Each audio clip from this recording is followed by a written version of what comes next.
If there's one thing I've learned, it's that getting outside is always worth it, no matter the weather.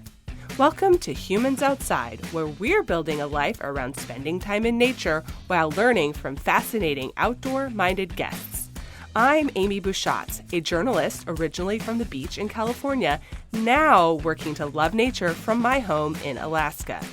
Since September 2017, I've spent at least 20 consecutive minutes outside every single day, no matter what. Ready to hear from experts and outdoor lovers who make heading into nature just a part of who they are while we work to do the same? Let's go!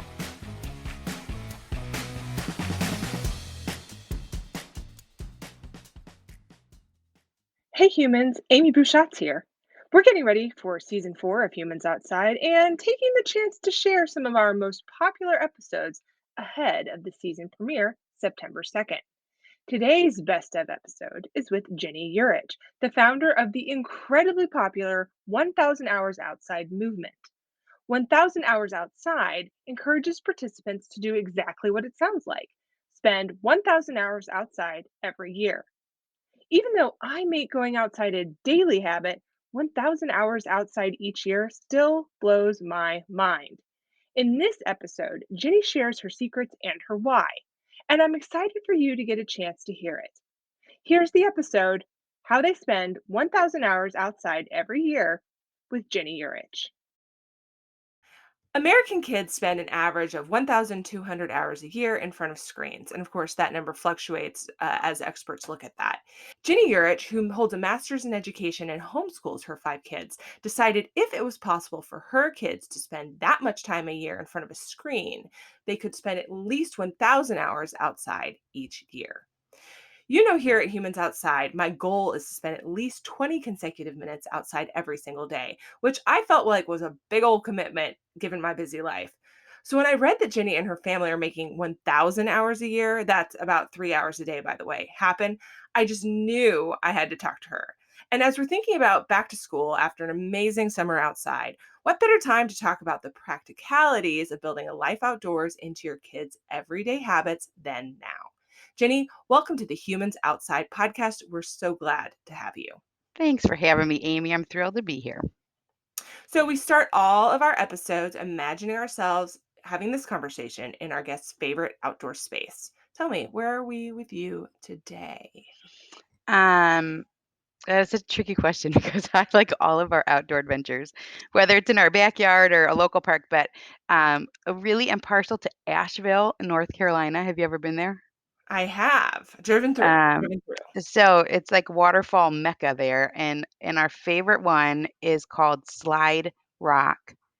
Um, it also might be called Sliding Rock.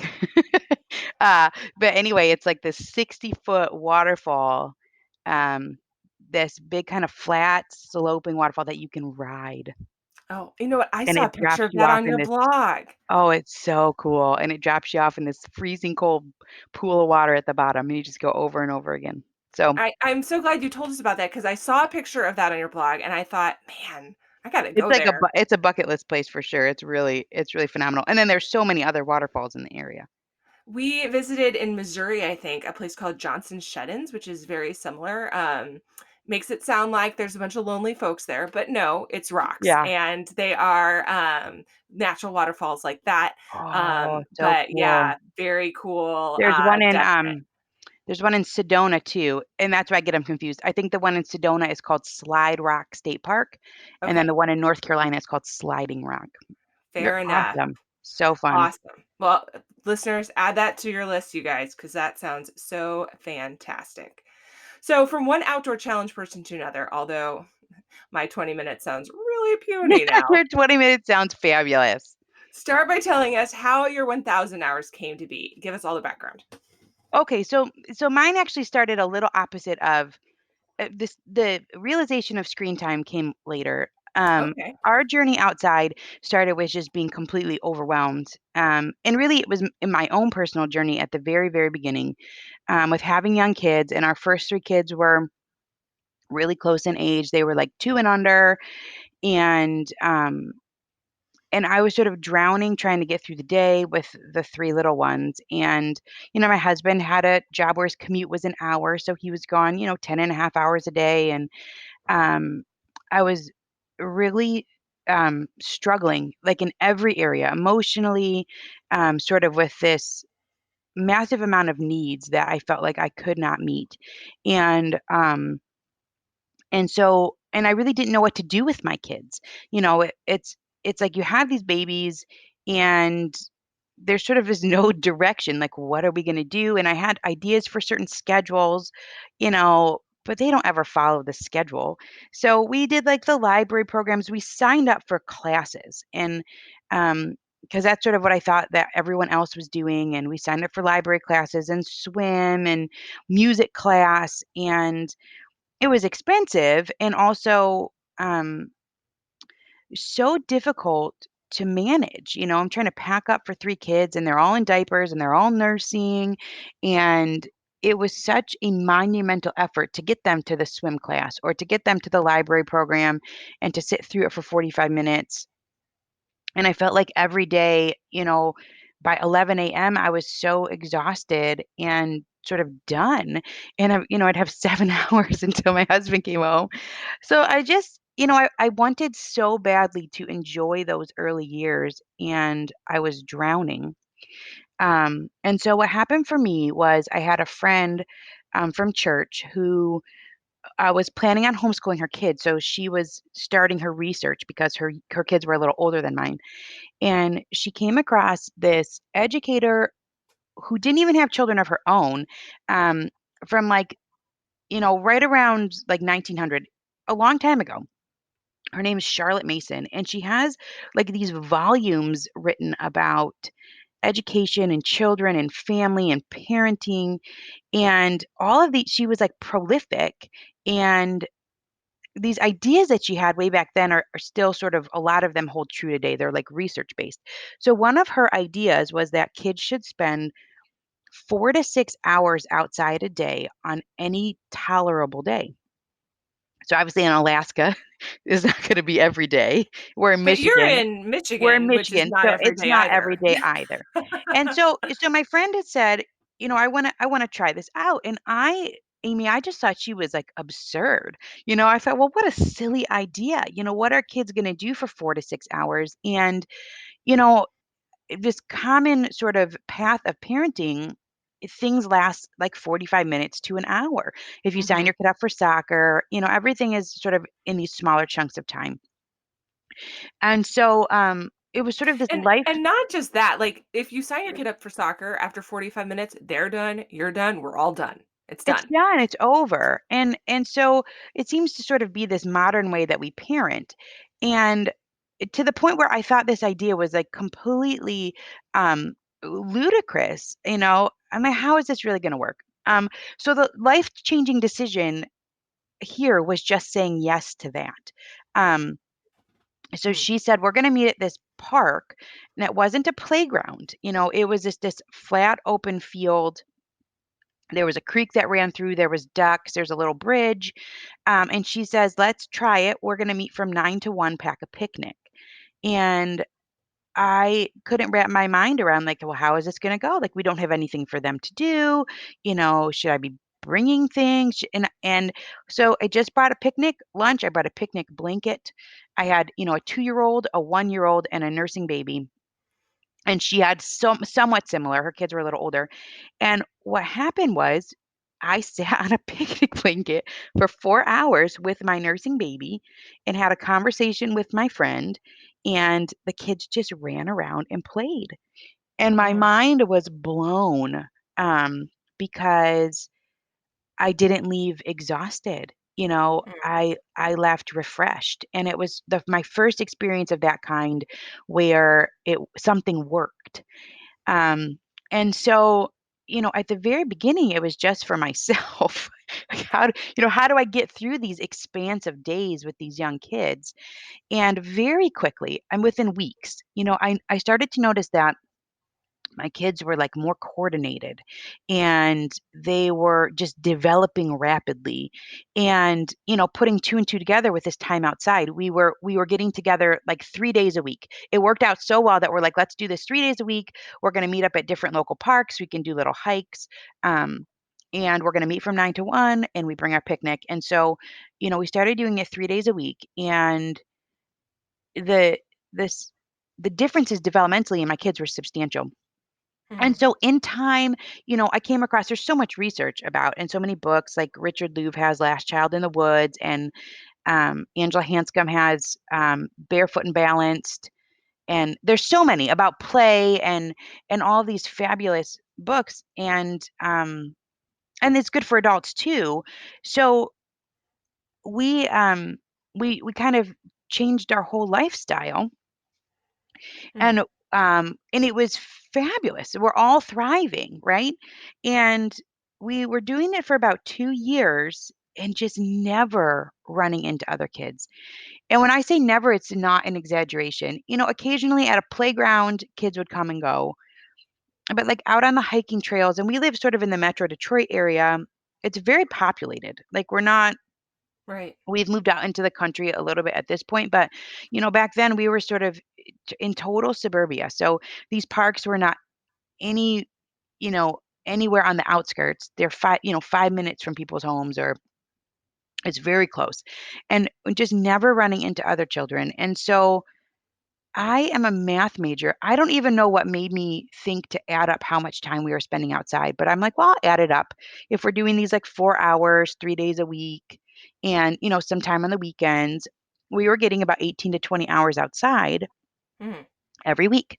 So added it up and it was 1,200 hours a year.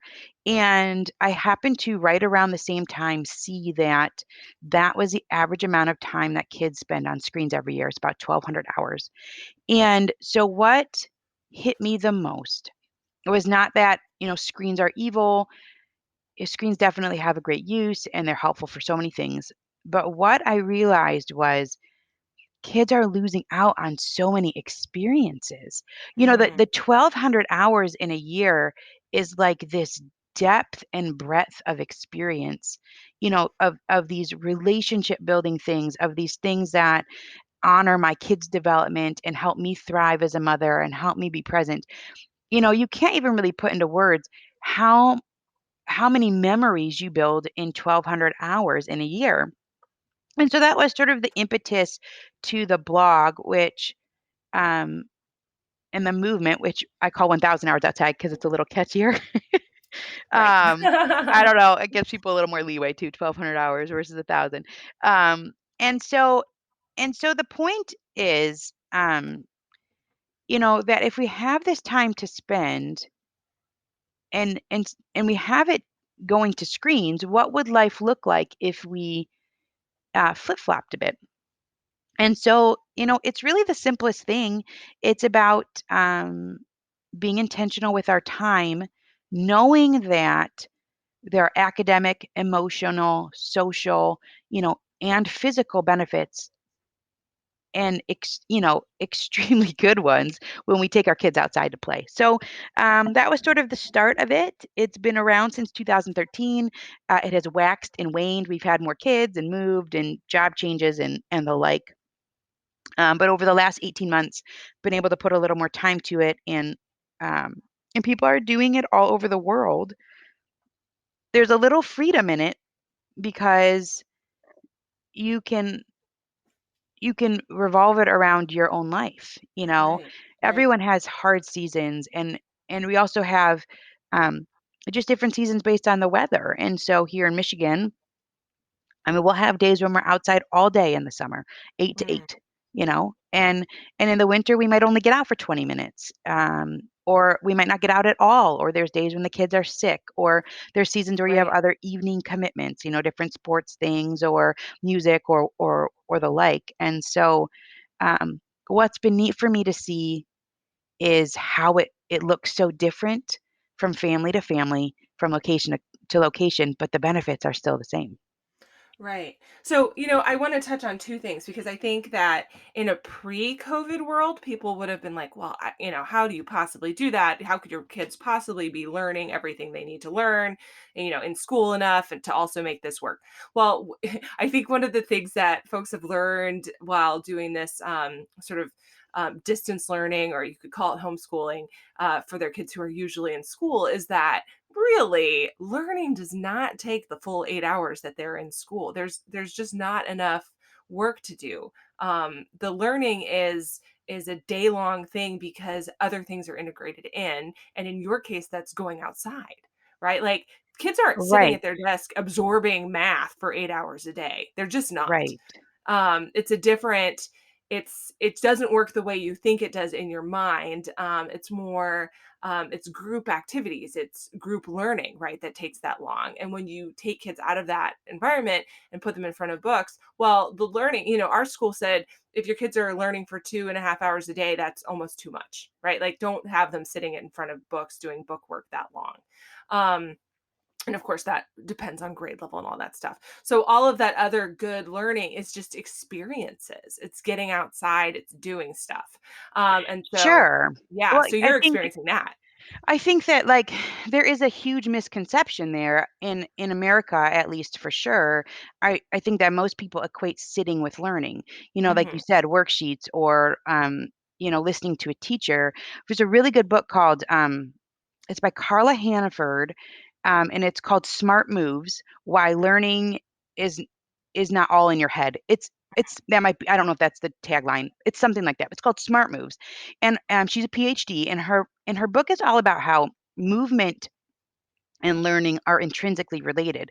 So she gives this stat, which is phenomenal. She says that elderly people who dance regularly, so we're talking about complex movements, right? Hmm. Elderly people who dance regularly have a 76% less chance of developing dementia. Mm. So she has this whole, which is wild. I mean, that's a huge percentage. If you could put that into pill form, everyone would take that pill, a Right. 76% chance less. So her whole book talks about how when we move into more complex movements, and this is what kids do naturally, right? They sit, and then they crawl, and then they stand up, and then they walk, and then they jump, and Hmm. then they run. And really that continues all the way through high school. My 9-year-old just got a ripstick, which is like a skateboard with only two Okay. wheels. I don't know. I can't even stand up on the thing. And within a couple days, his buddy had one, and within a couple days he's going down the driveway. He loves it. So, casting a fishing pole, these are all complex movements. And so as they become more complex, then it strengthens those brain connections, and the brain becomes more efficient. And so, learning is not necessarily about stuffing your mind full of facts. It's about having an adaptable, quick working brain. Right. So her book is fascinating, talking about, and there's so many other factors there, but um, academically, uh, outside time offers a lot to our kids. Learning is happening all of the time. We went down to Florida. That's what we do in February in Michigan. Not every year, but we always we try and go We most do years. something similar in Alaska Like, in get me out of February this too. in Yeah. February. So my story has always been my sort of aha moment was we went down to Florida, and we start our kids reading a little later on than the school systems do. If they were interested, I would start younger, but our oldest was, 7, 7.5, and we started reading with him, and he caught on really quick. And he hadn't been reading for very long at all. We went down to Florida, and we were at a nature center down there, and the worker was like, watch out on this side of the building. There's a certain type of snake. I don't remember the name of the steak because I didn't know what it was. But all of a sudden, Hmm. my son, who had just started to learn how to read, he was 8 years old, um, he starts like spouting off all these facts about that particular snake. Mm. He knew how fast it moved and its habitat and what it ate. And I was like, well, hold on. I don't know any of this, and so it was eye opening to realize that kids learn even when we don't realize they're learning, Hmm. and that all of that learning counts. Like, it doesn't have to be the second grade standards, the third grade standards. Sometimes they they gain all this information from their environment, from things they're interested in, and that becomes a part of them, things that they know forever. Mhm. Whereas some of the other book learning is just to jump through the hoops or check the boxes and you don't remember it, years down the Right. road. So, um, I think parents are learning the value of baking bread and, sort of that's what we've lost is the value of downtime and knowing that there's value in these hands-on things that we do, and there's a lot of value. I think, you kind of just answered my next question, which was, you noticed that your kids were, improving. I use that word sort of loosely, like it's not like they had a Sure. problem, but just developing, I guess would be a better word, Developing, sure. developing in leaps and bounds by spending all this time outside while you're, you know, um, cooling your heels with your friend, right? So everyone's Right. having a very pleasant experience. And I've totally been there carting my kids around. And I guess I'll backtrack a second to say, if you don't homeschool, you may not be aware of the pressure there, and even in that community, to do co-op and this and that and Sure. music and Yes. pool and all of this Yeah. stuff. It's just so overwhelming. I felt like I was taking through the little bit I homeschooled. My kid was in kindergarten. I mean kindergarten. I felt like I was spending about 4,000 times more time carting him hither and thither. I'm like, this is only gonna, get worse. He's 5.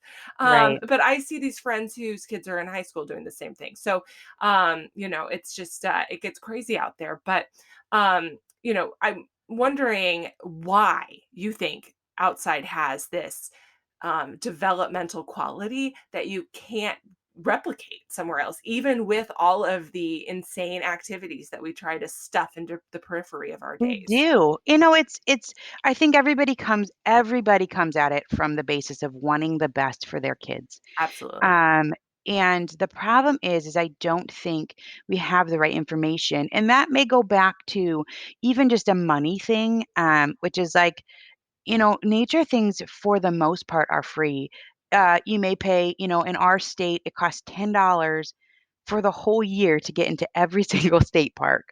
I mean, there's not a lot of money there. Whereas, you know, people who offer these cool programs, bilingual or, you know, they're going to advertise and they do have merit. But then the problem is you have all these different voices that are saying, well, take this, take that. You don't want your kid to be behind. Your kid should start music. Your kid, and Right. and so we want the best for our kids. Um, but what it turns out, or as it turns out, the nature play and this is like all the way through life, really. I mean, it's not even just in childhood, but this time in nature, it hits every facet of development. And it's a very lengthy conversation. I mean, movement is one piece of it. Mhm. The fine motor and large motor, the gross motor, that's another component. So if we want our kids to be able to write, they have to be able to have good writing posture, and so their shoulder has to be strong, and their core has to be strong to be able to sit up, and they have to have good fine motor skills. And so, Mhm. outside time naturally develops that. Kids hang from branches, and they're using their fingers and their um, they're grasping at small things. Eyesight is a component. We think about vision as 20/20, nearsighted, farsighted, but our ability to use our eyes together um, helps with reading. It helps with tracking words on a page. And so when kids are successful in those early literacy skills, that's going to help them for the rest of their life. It sets them up to be successful. And so even babies, if we put them in a little carrier, a little wrap or a baby carrier, Mhm. we take them for a walk. With every step, they're adjusting their eyesight because there's a little bit of up and down motion. And so these experiences outside are helping our kids' eyes work well together. And then the more senses you engage, the more you're learning. So if you go outside, you're engaging all of your senses. You've got the auditory things going on with sort of the different noises that are surround sound. You've got the breeze, you've got things that you can touch and taste and smell and see. And there's variety. Every day it's different, even if it's only in your backyard, or on your porch. So, um, academically, there's this really cool quote by John Holt. And he says, it's something like if you are living energetically, and if you are living well, um, you're learning, even if we don't know what it is.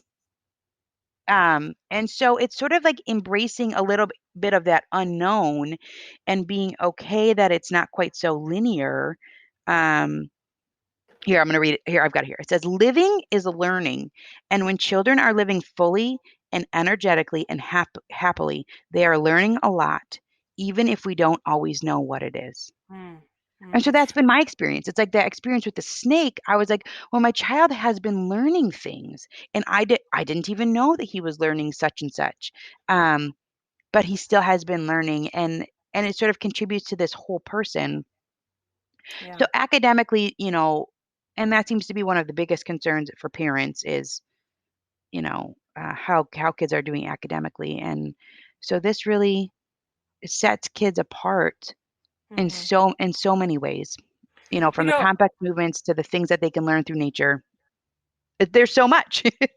I think it's all about balance too. Like we're not saying go outside in lieu of actually, learning to read. We're saying pair these things together. We're not saying don't learn to swim at a class. We're saying learn to swim and then take it to the pond. Sure, sure. Yeah, or that, knowing that it's an enhancer. The Right. nature sort of enhances ability. It sets kids up to be successful, maybe so they don't struggle quite as much. Um, and they do just go so well in tandem. We did square foot gardening this year. It's our first time doing a garden.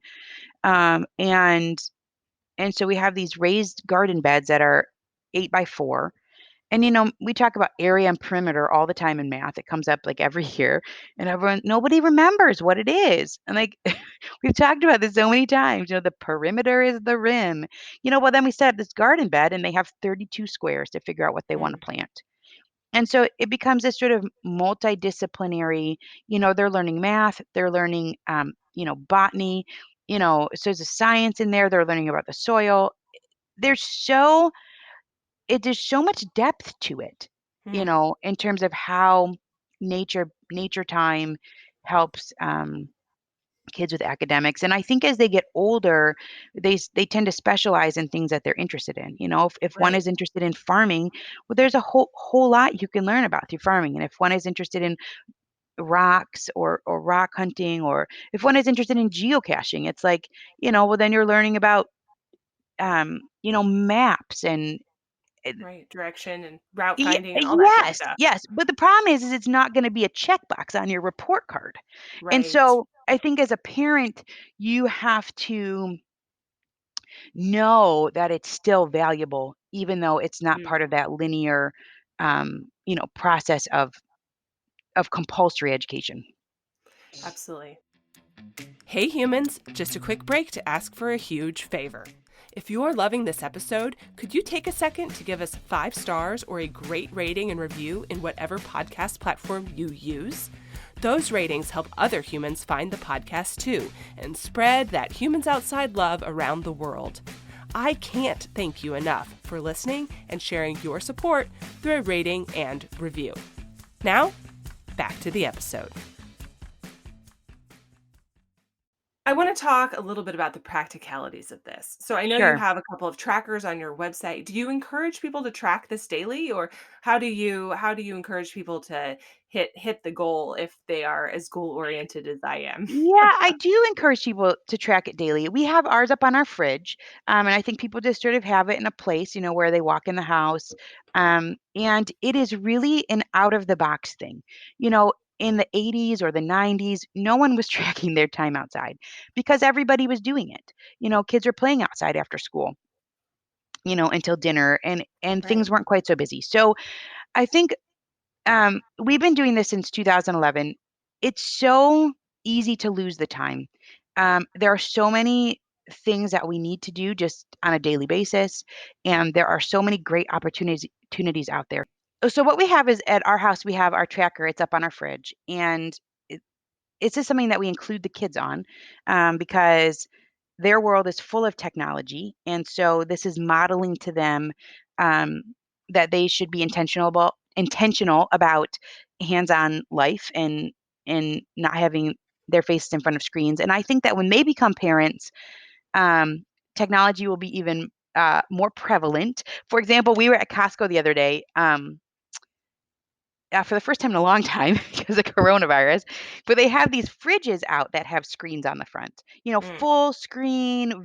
There's video, My big my screen. 11-year-old is really interested in having one of those, by the way. This will Right, not be happening in his life, but this is like right. my 11-year-old is my 8-year-old is like, um we went backpacking and he literally packed in a stick, his favorite stick from home. Okay. Like we're backpacking and he packs in a stick and the backpacking was his idea. My 11-year-old is, my best life includes a hotel. So Yeah, just for yeah. context. Okay. Everyone's got their thing. A Sorry. little So you were different. at Costco, you saw Yeah, a so screen fridge. there's this thought that, if you have an 11-year-old, and we have an 11-year-old as well, they're a decade away possibly from becoming a parent themselves. And so what we are trying to Don't do say that. through I know, but it's not really. I think what we're trying to do is to model balance for our kids, because we have such a screen pervasive society. And it wasn't necessary, decades ago. But now, um, first of all, there's like a slew of opportunities, and good ones of things that could take up our time. And also, there's a lot of screen pressure, and screens are, the companies make them so they're a little bit addicting and that sort of thing. So we're up against a lot. So we have our tracker sheet out, even though I am so fully aware of the benefits and um, have been doing this for, 9 years. I still have to have a goal. Otherwise, the time slips away. And Mm. um, it's just one of those things that's too important to miss. And I think the yearly goal, it gives parents breathing room, for the biggest question is, "Well, what about winter?" And I get Right. it. I'm like, I don't want to go stand out in the frigid cold. I mean, there is that whole thing about there's no such thing as bad weather, but I kind of disagree. I mean, You know? okay, like, if you have enough jackets, right? But, like, even, Yeah, but you can be miserable. yeah, and I even say it, like, there's just no bad weather, just bad clothing, but I do agree with you that that only goes to a point, right? Because I am going to go outside no matter what every single day for at least 20 consecutive minutes. But I would be a big old liar if I said that at 19 minutes I wasn't standing in my driveway waiting for the 20th minute to hit on the Right. days where we have, sub-zero temperatures and Yeah. 60-mile-an-hour winds, which, by the way, is Yeah. not an exaggeration whatsoever. That Right. happens. And my Right. jacket is very, very warm, and I kick myself every time I put it on for not buying it sooner. Okay. But it's Yeah. still, I And mean, there's we're just clicking less out. maybe there's less to do. Like if you have a little one and Right. the snow is deep. So, Mhm. the year, I don't think any other if you're wanting to get outside and you're wanting to get outside a lot, and the three, that Charlotte Mason, she's old, like she's, dead and gone. But Yeah. there is research that backs her those time frames. So Angela Hanscom has her book. It's called Barefoot and Balanced. She's a pediatric occupational therapist, and so she's saying that kids are presenting with a lot of difficulties, and that it's solely stemming from missing this nature play. And so she talks about. I mean, it's extensive. I mean, she says you know for like preschoolers, it should be 6 to 8 hours of free play a day, ideally outside, but they should just have so much play. And it goes on through, and the smallest amount of time is for high schoolers, but it's still like 3 to 4 hours. They still should be getting downtime, and it's research backed. So anecdotally, you see it as well. I saw it with their own kids, but the research definitely points to the fact that kids need hours of movement and hours of sort of that time when they're directing their own time.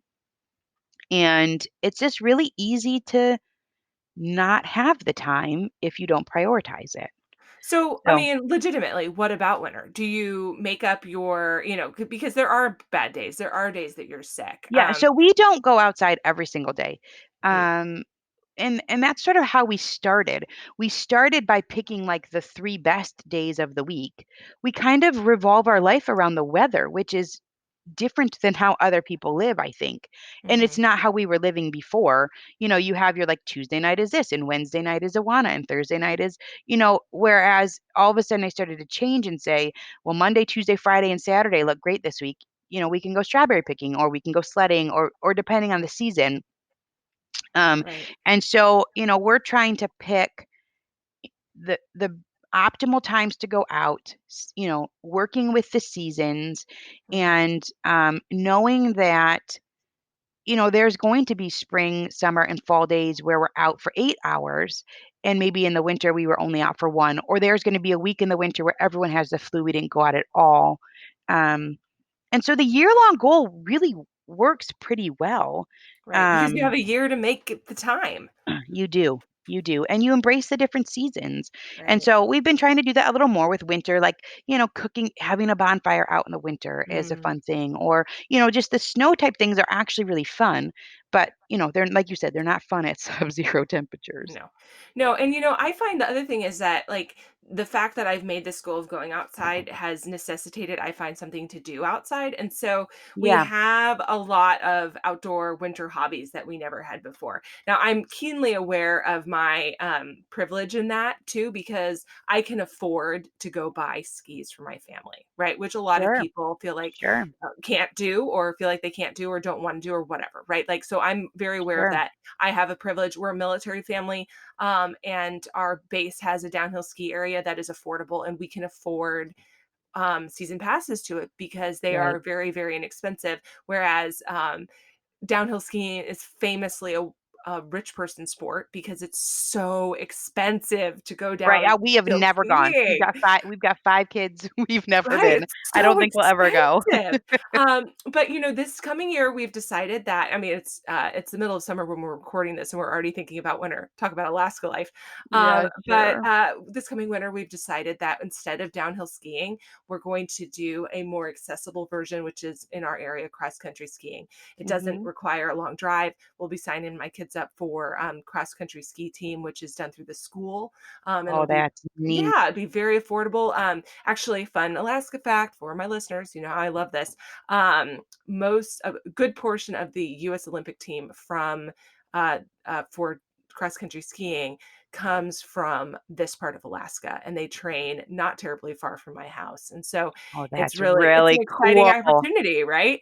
But like these are things that we never would have done if we weren't trying to be outside in the wintertime. You find Yeah, ways to move. you have to be creative. And I think, and life is fluid. I think that all of these things are worthwhile to teach our kids, which is like, hey, this is something important. How can we make it happen? Right. Or as kids get older, you can't take a 3-year old cross country skiing, but when you have an 11-year old, you're sort of always adapting. And I think that that journey of life, um, and showing kids that we adapt and we change through the seasons, and is a valuable lesson for them because their life is not going to be static. They're going to have all these changes and things that come up. And so we're modeling so much for our kids when we model, like what you said, thinking ahead and trying to figure it out, and having things that we value, um and working our way around those values. Right. And you can take a 3-year-old cross country skiing, by the way. You may not want to, and it may not be that fun, but it can be done. Well, that's amazing. Yeah. They can Yeah. actually do it. Yeah, I absolutely. guess I've seen that. To The kids really, I've seen skiing, I've seen 18-month-olds. People have but posted some things, doing yeah, downhill. So it you goes actually back to kids, what you're yeah, saying, right? About that balance and about the movement. I mean, can you take a 35-year-old downhill skiing? Maybe not. But but I've sure. seen 18-month-olds ripping Yeah, the you're ski right. hill, and I'm over here like, huh, maybe not today, Amy. Yeah, But these little guys who have been just doing it since they have been old enough to stand are out there yeah, doing things that I can't even imagine. It's incredible. Okay, yeah. so one more practicality question. Are you Mhm. using a stopwatch? Are you rounding up? Like, how are you tracking this Okay, time? yeah, practicalities. I do round, and you know, I did. I used to use. I don't use a stopwatch. I'm like, we tend to get places if we're going somewhere, we tend to get there at, we're going on a hike and we meet our friends at 10:30. and we stayed till 3. So, Mhm. I'm loose with it. I'm not going minute by minute. My daughter, who is 10, she's really into it. She has a stopwatch. She Mm. carries it everywhere. She puts it, like, on the door. It's magnetic, and so, like, every time we go outside, it's like, "Beep." That's so So, funny. I mean, she counts all the things. So, she seems a little obsessive with it. I'm actually kind of a little concerned. I'm like, "You don't have to count every single minute." But it's fun for her. She's trying to, see how many hours that, Yeah. she's getting, and that's A good for her as a math. It's minute good for counter as a minute counter, I endorse her actions. Sounds Yeah, like yeah, you so have different she's personalities. going, yeah. And so it's just an overall it's really even not necessarily about the number, because like I said, the number originally actually for us was 1,200, and I've had, when you talk about privilege, I've had parents who contact and say, "Well, look, I'm a single parent. Mhm. I only have my child for 50% of the time, and, what I can do is I can do 200 hours a year." And so it's not about necessarily the exact number. It is research backed, you know, to a degree for kids development, but also life is life. And so we have to take our situation and, figure out how can if outside time is so important for kids, how can we work it in a way that works and in a way that is doable for different situation, and time itself is really the biggest factor there. Some people have more than others, and that's just the truth. People have Right. different work situations and different custody situations, and Mhm. and Mhm. um and all of So those different it's things. about just it's not so much about the 1,000 hours, although as you said, it's research back. It's about making spending outside a priority, time outside a priority, Right, a part of your lifestyle, something that right. you donate your time to in a way, Yeah, and put yeah. above other things. Right. It's a choice, and it's about valuing that because the benefits are so great both for our kids and for us, and then also, for a relationship as a whole. And we have Right. these sort of foundational memories together and foundational experiences. So you can't really get more bang for your buck than Right. like the simplicity of nature time. Absolutely. Absolutely. Okay, so give me a couple of bits of advice for people who want to get started on this. Is your advice Sure. as simple as go outside right now? Well, that was so my experience was just trying it one time. Right. Because I had no idea. It was so sort of out of the realm of normalcy and what we did. So, my advice number 1 would be to try it. It would be to take, one day where you could go outside for 3 or 4 hours and to pack the food and to try it and to see what happens. I think friends are helpful. I always say the 3 things that you need are food, friends, and a first aid kit. Um, you know, if you're sort of, nervous about trying a long day outside, invite a friend along, and Mm, that always helps. I think hiking is a good first um, like trial run. Like if you can find a mhm, mile hike or a mile and a half hike, a loop, that has a beginning and an end, and you just mm, kind of follow the child's lead, and you bring snacks or a stroller or whatever. Um, our hikes are always fairly successful. The kids they like the movement, they like to find the fallen trees that they can climb on, and, they mhm, find interesting things. So, but really it's about, I think, trying it once or twice. And, it looks different for every family. It looks different for different locations, but, um, the value is there, no matter if you're in the desert or you're in the mountains or, right, right. And there's always different things bring you can find. snacks. Always have food and water. And the first aid kit is important too. Yes, Um, many and scrape knees friends, in my house. if we're on a hike, I think friends are important for a lot of reasons. It obviously is great for kids' social skills, you know, um, but then it's just good for safety as well. Uh, Right, right, we've got another adult there, and yeah. so it just the kids do better, when they got some little friends there. So Yeah, absolutely. I mean, the motivation level I've seen of children after meeting their friend on the trail, but versus just yes, being outside, it's like sure. One moment I die, I perish. The next moment, oh, what's up? It's my friend. We're Yeah, good now. sure. And really, that's how we've always done it. It's never, for the most part, it's never been just our family. We've always been with other people. So, Yeah, it's great to have a um, community. yeah, for sure. So we've come to a part of our show, although I really could talk to you for the rest of the day, but you want to get outside, and so do I, Yeah. where we talk about just some of our favorite things that make our lives easier. So tell me, what is your favorite outdoor gear? It's such a great question. I just I feel like we're very simple. So, water bottles. We have, like, the, Contigo water bottles. Is that, like, a Hmm. silly answer? I mean, No, or, it's like, the great. clean canteen, just, like, those I don't know if they're aluminum, whatever they are, Hmm. those insulated water bottles, because we always need water bottles, um, and a good backpack, um, and a sh What kind of backpacks do you like for your kids? well, um they've got Osprey backpacks. I mean, it's Hmm. someone's got an REI backpack. We've got 5 kids.